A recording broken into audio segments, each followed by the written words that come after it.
Good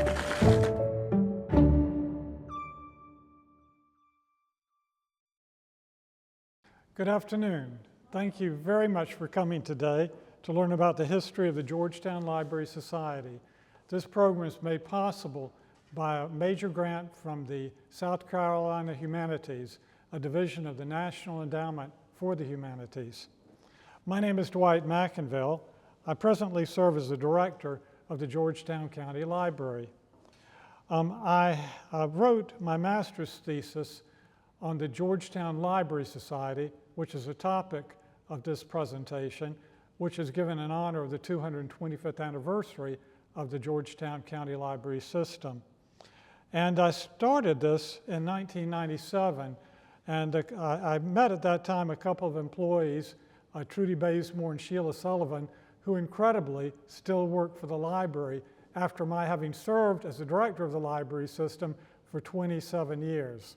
They have endured a lot. With the help of my mother and my sister, I copied a lot of records by hand. At that time, we didn't have any way to really do it any other way. The records were very fragile. I went to France right afterwards as a Rotary Foundation scholar, and I took all of my notes with me in a shoebox, which I protected with my life. And as a scholar, I would go out on excursions during the day, and I had classes to enhance my abilities to do presentations in French to Rotarians. So at night, I would work on the thesis.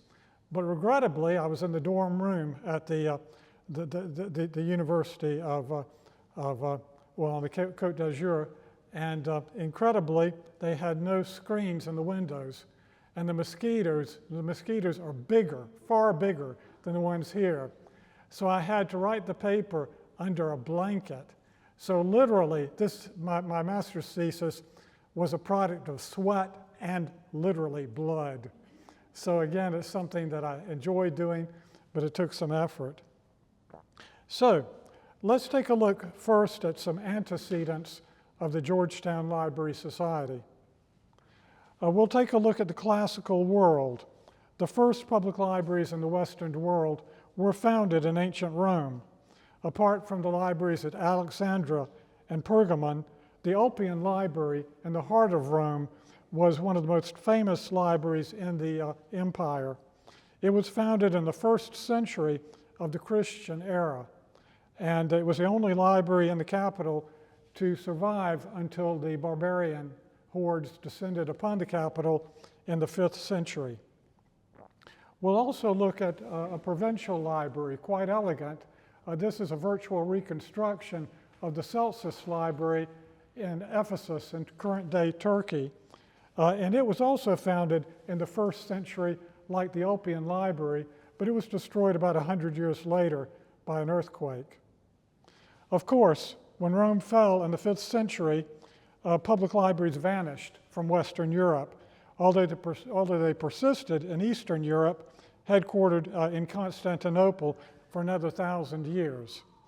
And surviving books in Western Europe became very precious things indeed. The Dark Ages in Western Europe lasted over 1,000 years.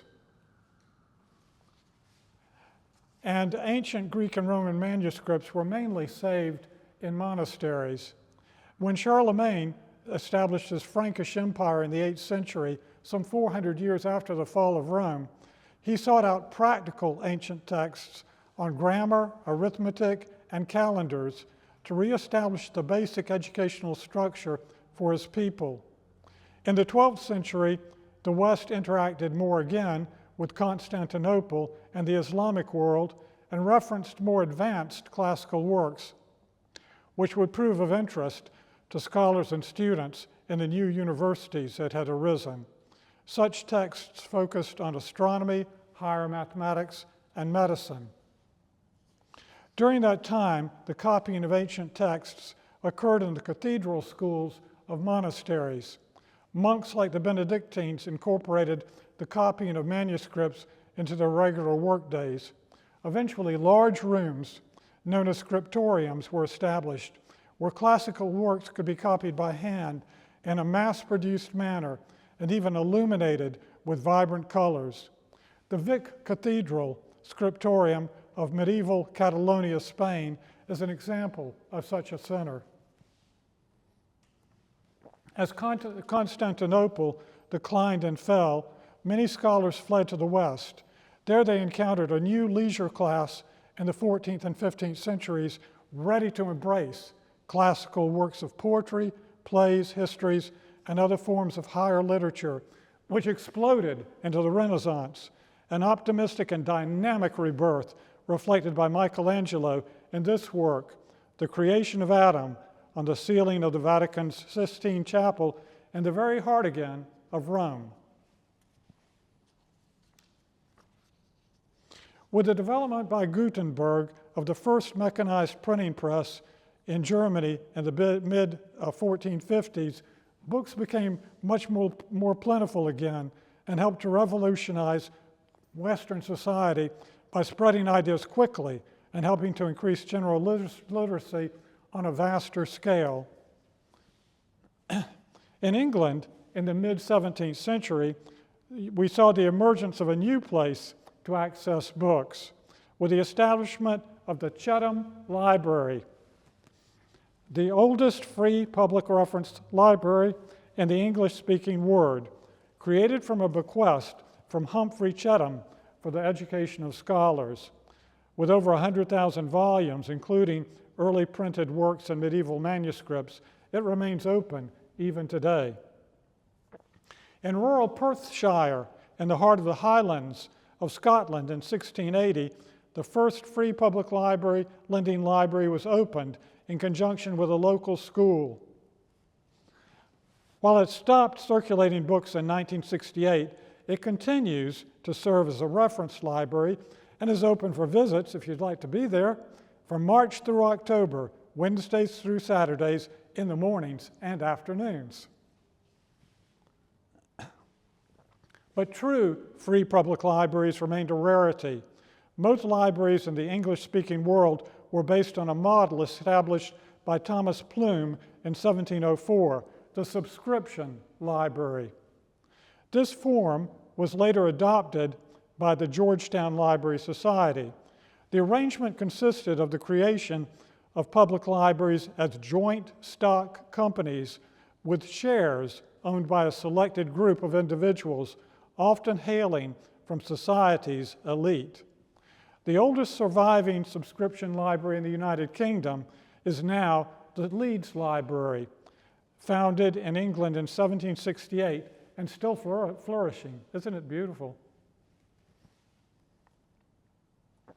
But first, in the British North American colonies, before there were subscription libraries, there were parish libraries, founded by Thomas Bray under the auspices of his Society for Promoting Christian Knowledge.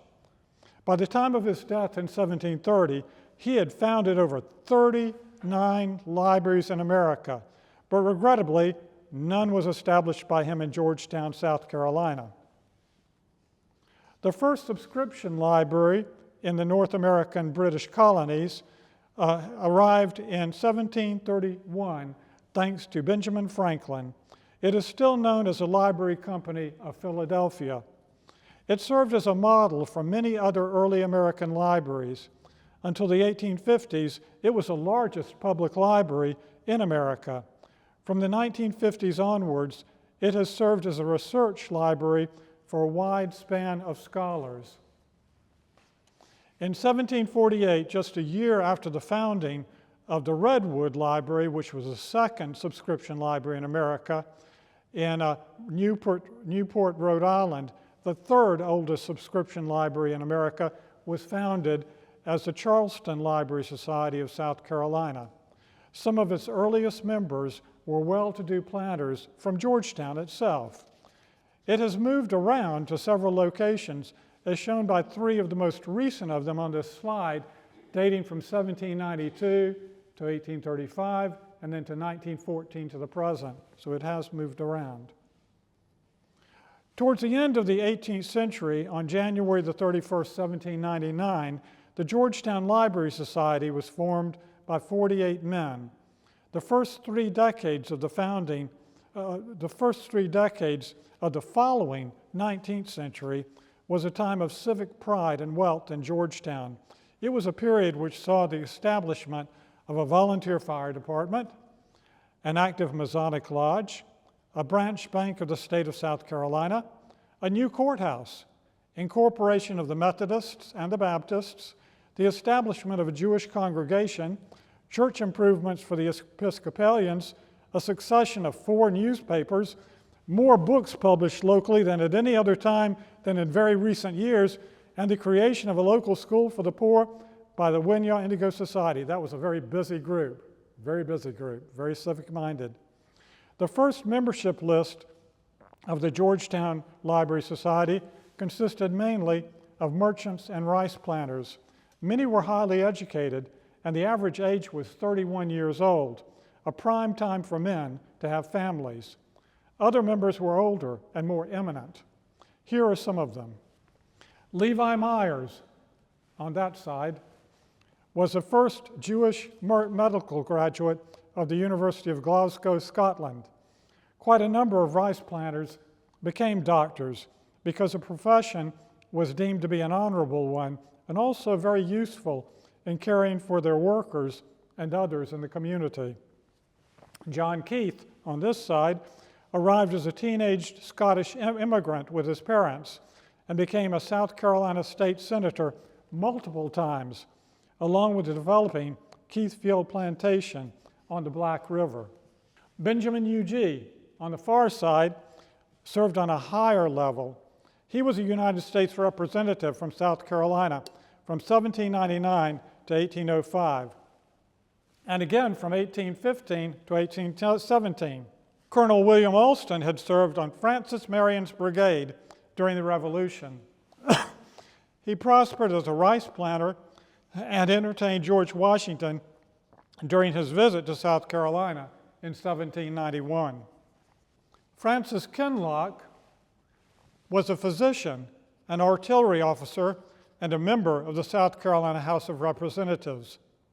As a student, he rescued Lafayette from the fortress of Olmutz in 1794 during the French Revolution. Regrettably, Lafayette soon fell into the hands of French revolutionaries yet again. Robert Francis Withers Alston, more commonly known as RFW Alston, served on various levels of South Carolina state government until 1856, when he served until 1858 as South Carolina's governor. He owned 5 rice plantations, including Chicora Wood, and he owned over 690 African Americans, making him the 8th largest enslaver in the United States throughout its history. As detailed by Sean Moore in his recent book, Slavery and the Making of Early American Libraries, enormous profits from the enslavement of African Americans funded key cultural institutions in the beginning of the United States, including the growth of subscription libraries like the Georgetown Library Society. In the 1840s, it appears to have been an unabashed instance of local commercial life, as evidenced in this advertisement in the local Georgetown Library American newspaper for the sale of an African American engineer, placed just above the announcement concerning the rechartering of the Georgetown Library Society. To modernize, this juxtaposition is startling and disconcerting. Unlike some of the grander members of the Georgetown Library Society, the lives of their enslaved African American workers of Georgetown County were often anonymous historically, without reference to grand titles or prestigious portraits.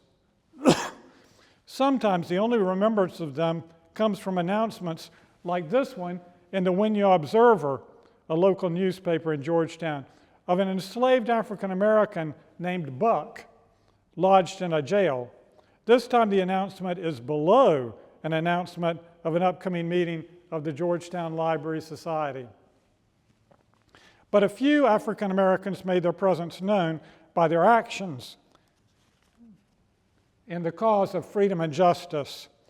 One of these was Sojourner Truth, who was born into slavery in the state of New York and actually spoke Dutch rather than English until she was much older because her owner was Dutch. She escaped to freedom in 1826. To free her son, she became the first African American woman to successfully win a court case against a white man who had sold him illegally. She then became a prominent abolitionist and has been featured since 2009 on a bust in Emancipation Hall in the U.S. Capitol Visitor Center, the first statue honoring an African American female in the Capitol complex. During recent years, more information about the lives of enslaved African Americans in the South Carolina Lowcountry has come to light. An excellent bibliography with online resources can be found on the Lowcountry Rice Culture Project site established in 2010 by the prominent artist Jonathan Green. Of course, a seminal work in that bibliography is Down by the Riverside, a South Carolina slave community by Charles Joyner, a former distinguished professor emeritus of Southern history and culture at Coastal Carolina University. It should be read by everyone who would like a clear vision of life of enslaved African Americans in the South Carolina Lowcountry during antebellum times. Now, back to the Library Society. Let's look at its organizational structure. Eventually, it had about 50 members. They paid an annual fee of $75 for their share in the society. That's equivalent to the purchasing power today of about $4,400, so it was steep. That's, on top of that, they paid a monthly fee of 50 cents. The society was administered by the standard officers, president, vice president, secretary, treasurer. In addition, there was a special committee called the Committee of Purchases and Correspondence, consisting of 8 members elected by the membership. This committee was empowered to buy newspapers, books, and maps. They were specifically directed by the bylaws to purchase newspapers from Boston, New York, Philadelphia, Baltimore, Richland, Wilmington, Charleston, Savannah, Knoxville, Lexington, Columbia, and of course, Georgetown. And they were likewise to acquire 2 weekly papers from London, one of which was to contain the debates of Parliament. Also, the London Magazine and the Gazette of Leyden, which they had translated from Dutch into English. They were a very thorough and ambitious group. That latter Leyden publication was later dropped in favor of a newspaper from Hamburg, Germany, and of course, they had it translated as well. They were also to purchase, as noted in the minutes of the Society, the critical and monthly reviews, together with such periodical publications and pamphlets as they might think worthy of attention of the Society. Likewise, maps of the 4 quarters of the globe, and maps of the United States that they may likewise conduct they may likewise conduct all of the correspondence of the Society. Initially, the Society appears to have bought imported books from a Mr. Thomas, the bookseller.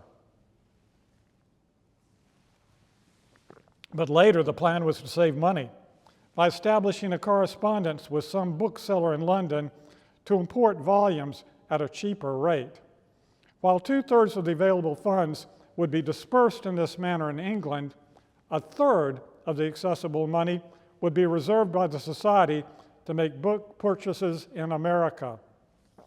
Later, treasurer's records indicate that books were being bought from Boston, Philadelphia, New York, and Charleston, as well as from London and Edinburgh. At first, the library was for reference only, but later, when more books and journals were acquired, it circulated items, sometimes for as long as a month. The exact time depended on how far away from the library each member of the Society lived. The librarians were a varied lot. They were all men, and the job appears to have been part-time, for which they were paid about $70 annually, which would equate to about $4,100 in today's currency. Duties consisted of staffing the room weekdays, along with Saturdays, from 3 p.m. to sunset. The library was closed on Sundays and holidays. The librarians were to record delinquencies and overdue books or damages to items. They were also to expunge marginal notes added by overly zealous borrowers. They additionally were to do annual inventories of all holdings at a time when society members were scheduled to return all books to the society. From 1799 to 1833, at least 12 librarians were employed by the society. At least a quarter of these men served concurrently as editors of the local newspaper. As for one librarian, Solomon Cohen, pictured here with his family in 1854, he became the leader of the local nullification party during the political crisis of 1832, when South Carolina illegally nullified a federal tariff that favored northern industry over southern agriculture. Ironically, a former librarian of the Library Society, Benjamin King, a Unionist, opposed him. A stance that cost King his civic and social standing in the time span leading up to South Carolina's secession from the Union and the coming of the American Civil War in 1861. As for the housing of the collection, the Georgetown Library Society initially rented rooms for some decades from private citizens, unlike the Walterboro Library Society that had its own building by 1820.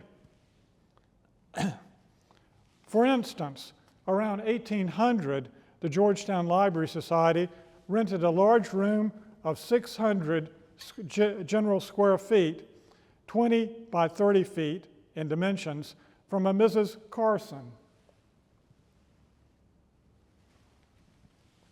The interior walls were whitewashed by the Society and were decorated by a beautifully framed chart showing the entrance to the Georgetown harbor. Displayed also were maps of the world and of the United States, some which had been donated to the Society by Aaron Burr, the third Vice President of the United States. A miniature ship was added as a gift as a further adornment, and daytime illumination was provided by more than 4 large windows.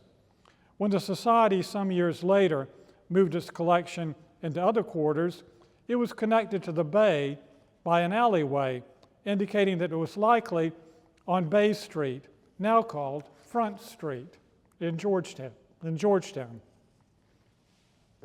By 1803, the Library Society had printed a catalog of its holdings in book form, similar to what the Library of Congress did in 1802, when the collections were perhaps of similar sizes, with only a few thousand volumes in each.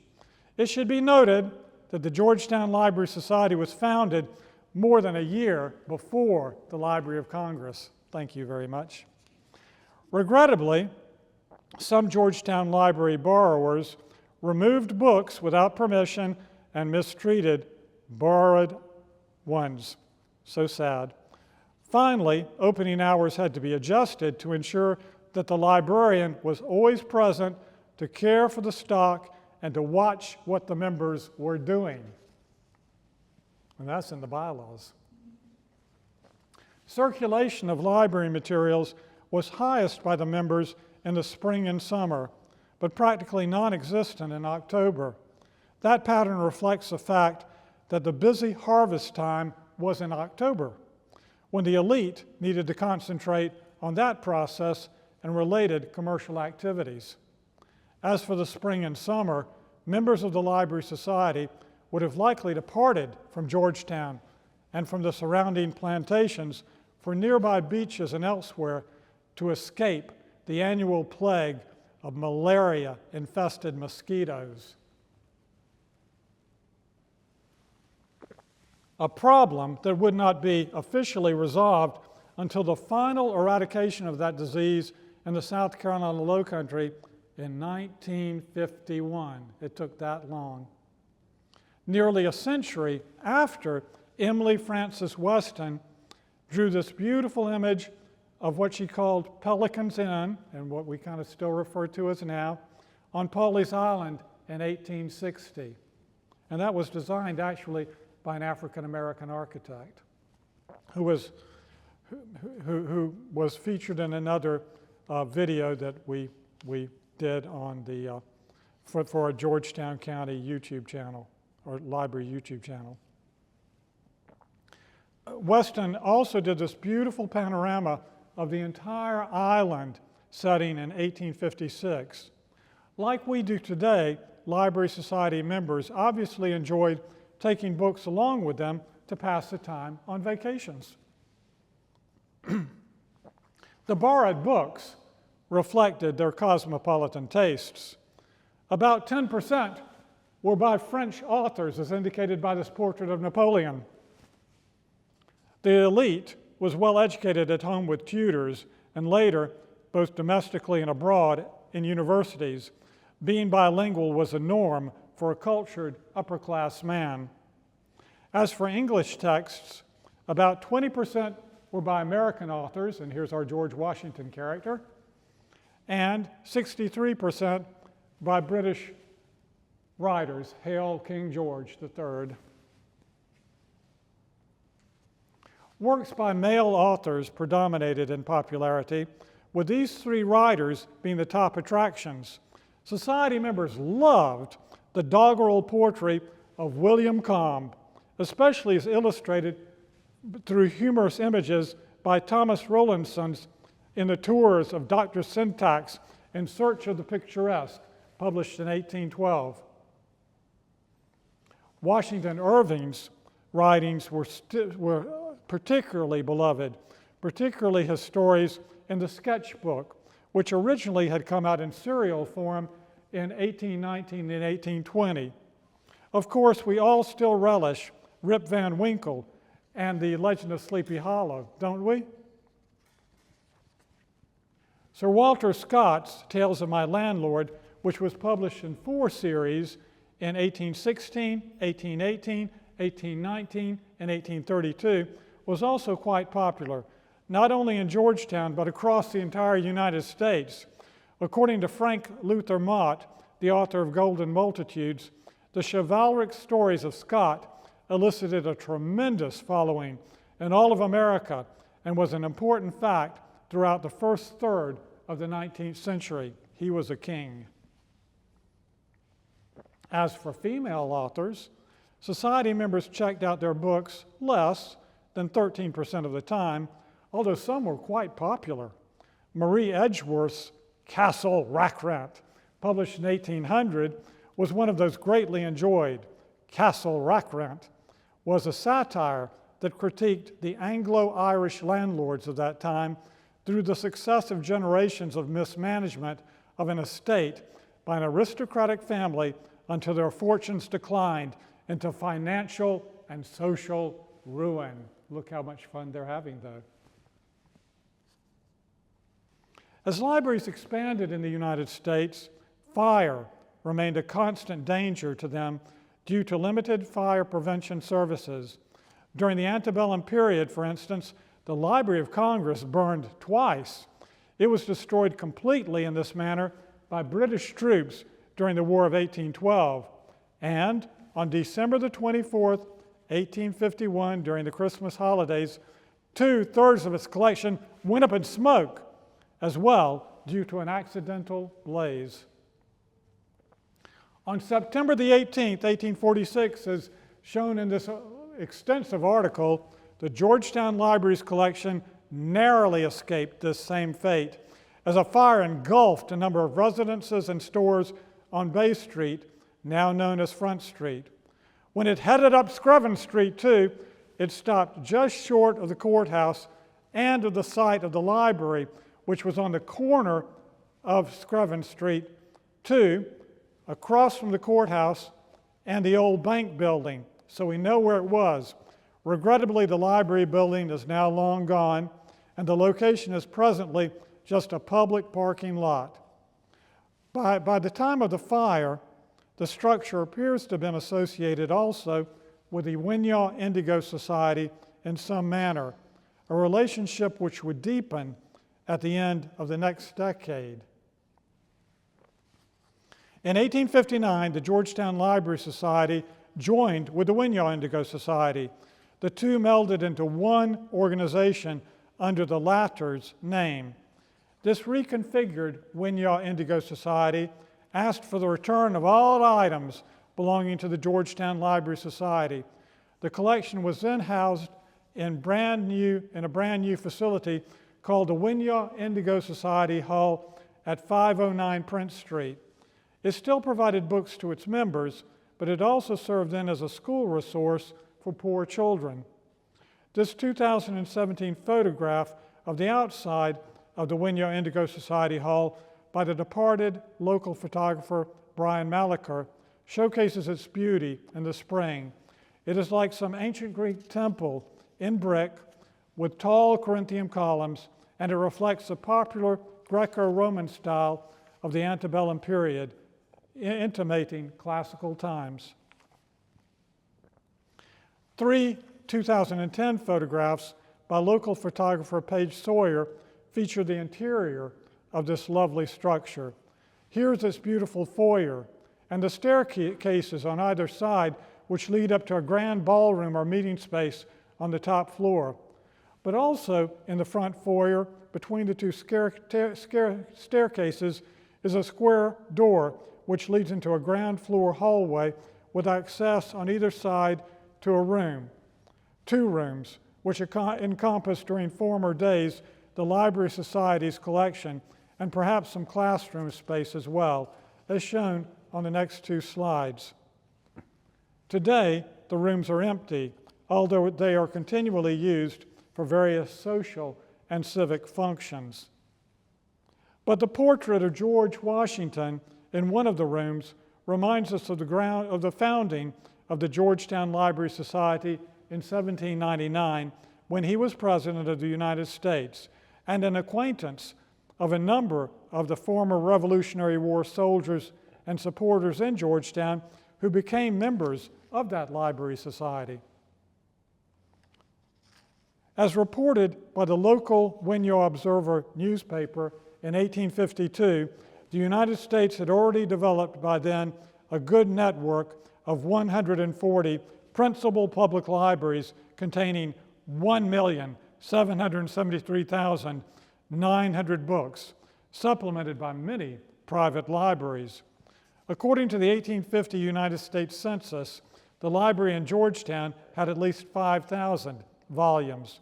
And in this new facility, the Winyah Indigo Society Hall, the prospect for future growth must have been keenly anticipated. But what was the fate of the Library Society, or the Georgetown Library rather, during the American Civil War of April 1861 to May 1865 and thereafter?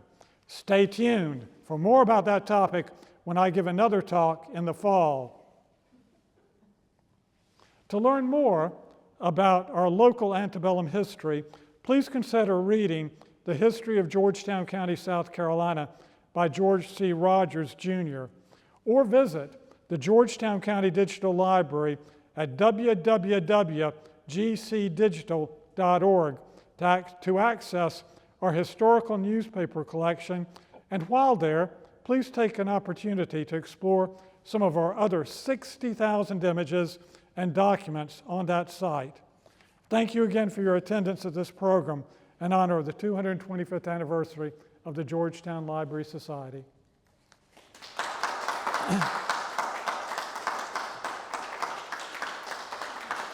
Okay, all done. Any questions? Well, thank you again so very much. You notice how quickly I said that. All right. Any questions? Thank you so much for doing this. Oh, you're welcome. Incredibly informative and perfect for the 225th anniversary celebration too. But does anybody have any questions? Again, I'd just like to underscore the terrific resource we have as a digital library. I was able to plug in the word library and search all of the newspapers on that site from the period of the founding of the Library Society until 1859. And there were quite a few hits, and some of them I thought were extraordinary, particularly the images of the involving enslaved African Americans and the Library Society juxtaposed right together. It was just extraordinary to see that again and again and again. You only saw 2 examples. There were others. Thank you so much again. You said they were civic-minded. I don't think they were civic-minded. They were enslavers. Well, they were enslavers, as many of our founding fathers were. I mean, George Washington was an enslaver. Thomas Jefferson was an enslaver. And the British Empire, until kind of the end of the first decade of the 19th century, they were enslavers on a vast scale. Only King George III spoke out against this practice. He actually wrote an essay condemning all of the arguments for enslavement of African Americans. But he was a political leader as well as being a king, so he supported his party, which was a party of enslavement in the United Kingdom, because he wanted them to continue to be in government. So, you know, you have our leaders in America who established our nation and who wrote our Declaration of Independence and who crafted the Constitution. But they also owned slaves. And again, that dichotomy runs very strongly throughout the early history of the United States until the time of the Civil War. And it was a national problem which over time became a significant Southern problem and had ramifications to the present day through Jim Crow, through the terrible period of the early 20th century, and only now is in the process of being resolved. But it's going to take a long time. So I agree with you, and I disagree with you at the same time. And what was the purpose of the school? The school was for poor children. It was established by the Wynyard Indigo Society Hall right from the very beginning of that society. So it predated even the creation of the Georgetown Library Society. It wasn't for the elite. They had their own private tutors. And again, they were fantastically educated. You know, after they had been tutored at home, then they would go to universities all over the world. You're talking about the poor white kids. It would be the poor white kids, because yeah, the African Americans, as I mentioned earlier, were very much excluded from everything. Most of them were enslaved. The ones that were not enslaved lost rights increasingly until the Civil War. It was a terrible situation for African Americans. How did you get into writing this thesis about it? I- Sort of what you found like about what they took out. Like there were records of what Yes, yeah. they took out. Yeah, I actually grew up in Myrtle Beach, and so what I knew about Georgetown was it smelled bad when the wind blew the wrong way. And so, but I went to college, and my college librarian, he mentioned that he had seen some very interesting records in Georgetown.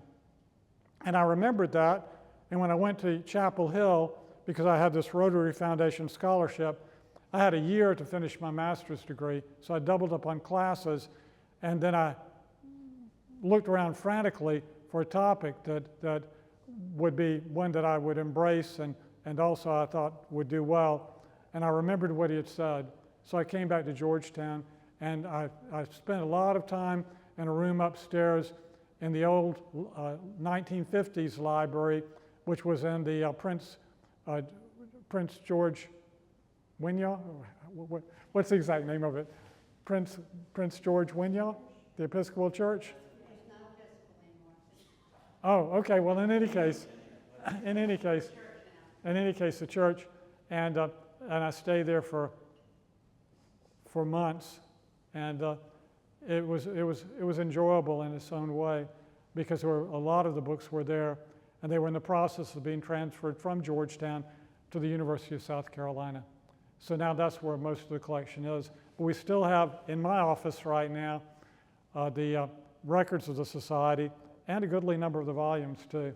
So that's how it happened. Thank you for asking that. Yeah, they were all up to date if they were reading all those newspapers. Oh. That would help them with their business. Yeah, for their business, and that was probably the principal reason. But they were also well educated, and you can imagine, being in London and Edinburgh and studying, and then coming back to Georgetown at that time. Their opportunities for intellectual growth and social interaction were significantly limited compared to what they had known abroad.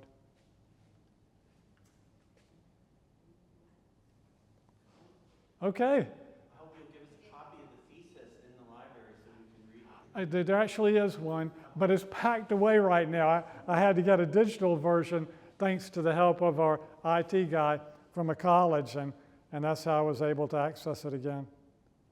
But thank you for your interest. Any other questions? Well, thank you again so very much for coming. It was very enjoyable to present.